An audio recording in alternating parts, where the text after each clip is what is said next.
ঢাকা থেকে মাত্র কিছু দূরে লুকিয়ে আছে ১৫০ বছরেরও বেশি পুরনো এক রহস্যময় জমিদার বাড়ি। এই রাজকীয় প্রাসাদের দেওয়ালগুলো আজও যেন জমিদারদের হারিয়ে যাওয়ার গল্প বলে। একসময় যেখানে জমিদারের রাজত্ব চলতো, আজ সেখানে হাজারো শিক্ষার্থী পড়াশোনা করে। কিভাবে বদলে গেল এই রাজবাড়ির ভাগ্য? প্রথম দেখাই মনে হবে কোনো সিনেমার রাজপ্রাসাদ, কিন্তু এটি বাংলাদেশের একটি ঐতিহাসিক জমিদার বাড়ি।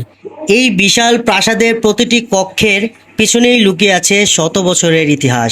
প্রিয় দর্শক, আজ আমি আপনাদের এমন একটি জায়গা দেখাতে নিয়ে এসেছি যেখানে একসময় জমিদারদের রাজত্ব ছিল। কিন্তু সবচেয়ে অবাক করা বিষয় হলো, এই ১৫০ বছরের পুরনো রাজবাড়িটি আজও দাঁড়িয়ে আছে তার গৌরব নিয়ে। চলুন দেখে আসি এর ভিতরে কি লুকিয়ে আছে। মুরাপাড়া জমিদার বাড়ি বাংলাদেশের মুরাপাড়া এলাকায় অবস্থিত একটি ঐতিহাসিক রাজবাড়ি। এটি ১৯ কিংবা ২০ শতাব্দীতে স্থানীয় জমিদার পরিবারে নির্মাণ করেন। জমিদার পরিবারের মধ্যে বিশেষভাবে পরিচিত ছিলেন রামরতন ব্যানার্জি, যিনি এই অঞ্চলের জমিদারি প্রতিষ্ঠা ও সম্প্রসারণের গুরুত্বপূর্ণ ভূমিকা পালন করেন। প্রথমে ভবনটি তুলনামূলক ছোট আকারে নির্মিত হলেও পরবর্তীতে উত্তরসূরিরা এটিকে একটি বিশাল প্রাসাদের রূপ দেয়। রাজবাড়ির প্রায় ৯০টিরও বেশি কক্ষ ছিল বলে জানা যায়। জমিদারের পরিবারের বসবাস, প্রশাসনিক কার্যক্রম, অতিথি আপ্যায়ন এবং সামাজিক অনুষ্ঠান এখানেই অনুষ্ঠিত হতো।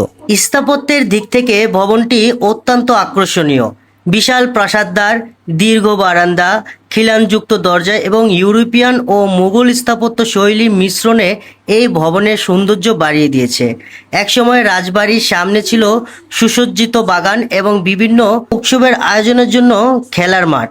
ব্রিটিশ আমলে মুরাপাড়া জমিদার পরিবার এলাকার শিক্ষা, যোগাযোগ ব্যবস্থা ও জনকল্যাণমূলক কাজে গুরুত্বপূর্ণ অবদান রাখে।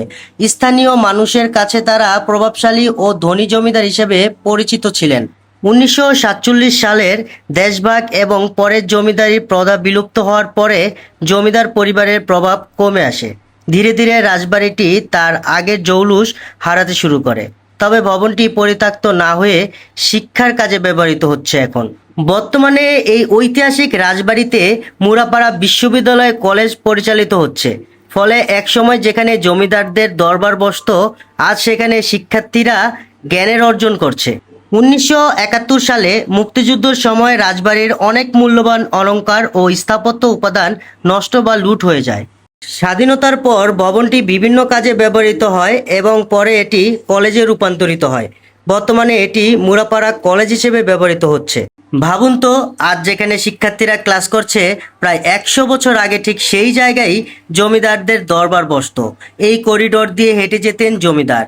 আর এই প্রাসাদের প্রতিটি দেওয়ালে লুকিয়ে আছে ব্রিটিশ আমলের শত বছরের ইতিহাস। নারায়ণগঞ্জের মুরাপাড়া জমিদার বাড়িতে নাকি আজও রাতের অন্ধকারে শোনা যায় রহস্যময় পায়ের শব্দ। সত্যিই কি এখানে ভৌতিক কিছু আছে, নাকি সবই মানুষের কল্পনা? স্থানীয়দের দাবি, গভীর রাতে জমিদার বাড়ির খালি করিডোরে অদ্ভুত পায়ের শব্দ শোনা যায়। কেউ কেউ বলেন সাদা পোশাক পরা এক নারীর ছায়া বারান্দা দিয়ে হেঁটে যেতে দেখেছেন। আবার অনেকের মতে রাতের নির্জনতায় পুরনো দরজা নিজে থেকেই খোলে, আবার নিজে থেকেই বন্ধ হয়ে যায়। আরও একটি প্রচলিত গল্প হলো, জমিদার পরিবারের কিছু সদস্যের অস্বাভাবিক মৃত্যুর পর তাদের আত্মা এখনও এই প্রাসাদে ঘুরে বেড়ায়। তাই গভীর রাতে অনেকেই বাড়ির ভিতরে প্রবেশ করতে সাহস পান না। তাহলে বন্ধুরা, এ ছিল মুরাপাড়া জমিদার বাড়ির ঘিরে প্রচলিত কিছু রহস্যময় ও ভৌতিক কাহিনী। সত্যিই কি এই প্রাচীন প্রাসাদের দেওয়ালে লুকিয়ে আছে অজানা কোনো রহস্য, নাকি সবই মানুষের কল্পনা ও লোকমুখে ছড়িয়ে পড়া গল্প? সেটার সিদ্ধান্ত আপনার উপরেই ছেড়ে দিলাম।